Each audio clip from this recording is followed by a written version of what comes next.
one thing, prices are another, and I wonder if there's any reason to believe that people will see the prices of things decline. And here's what Chairman Powell said. So the prices of some things will decline, others will go up, but we don't expect to see a decline in the overall price level. That doesn't tend to happen in economies, except in very negative circumstances. He's talking about a recession. It'll take a recession to get these prices down. Well, we don't have to get the prices down because we don't? wages are going up, and a metric that is worth knowing is that the median American house worker but let me stop you is because I'm able going to get cut to off. buy. You don't think we need to get these prices down? Hey everyone, welcome back to Red, Blue, and You. Today, I'm diving into a heated exchange between Senator John Kennedy and Treasury Secretary Janet Yellen.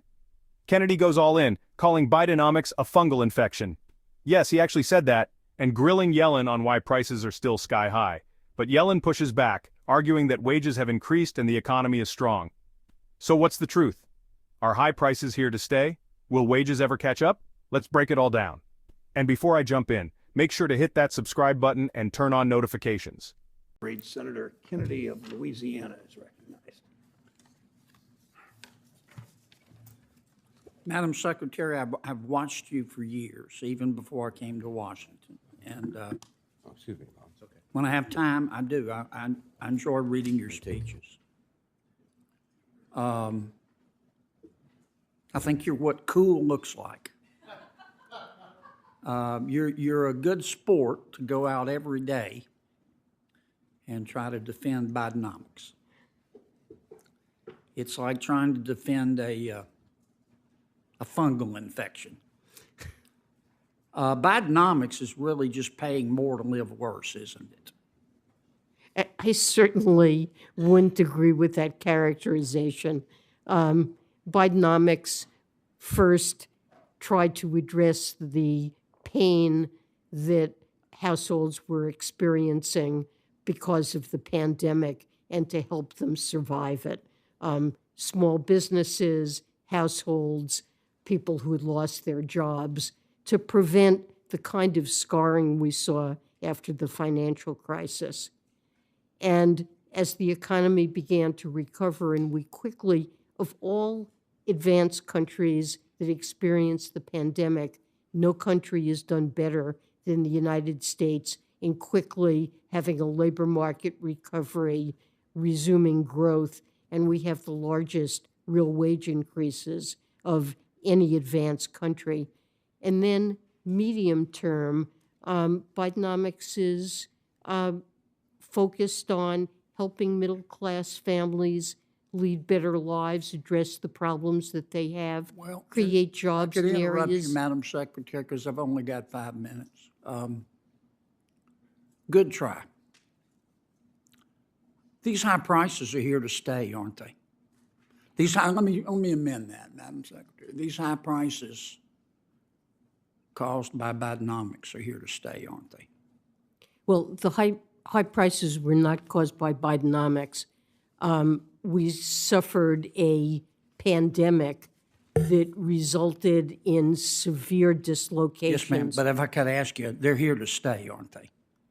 I don't expect the level of prices to go down, but the rate of inflation... So they're here to stay. Well, some prices will be higher than they were before the pandemic and will stay higher, but wages have risen considerably, and the pace of price increases has now receded.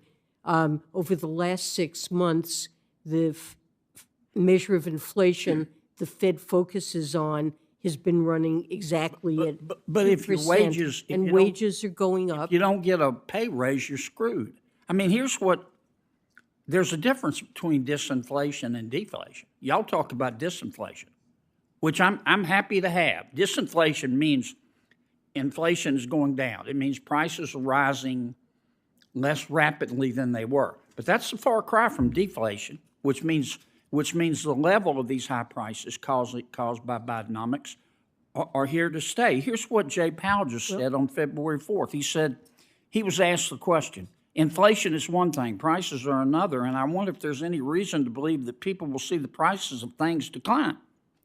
And here's what Chairman Powell said.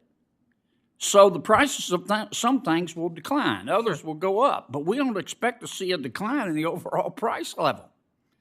That doesn't tend to happen in economies, except in very negative circumstances. He's talking about a recession.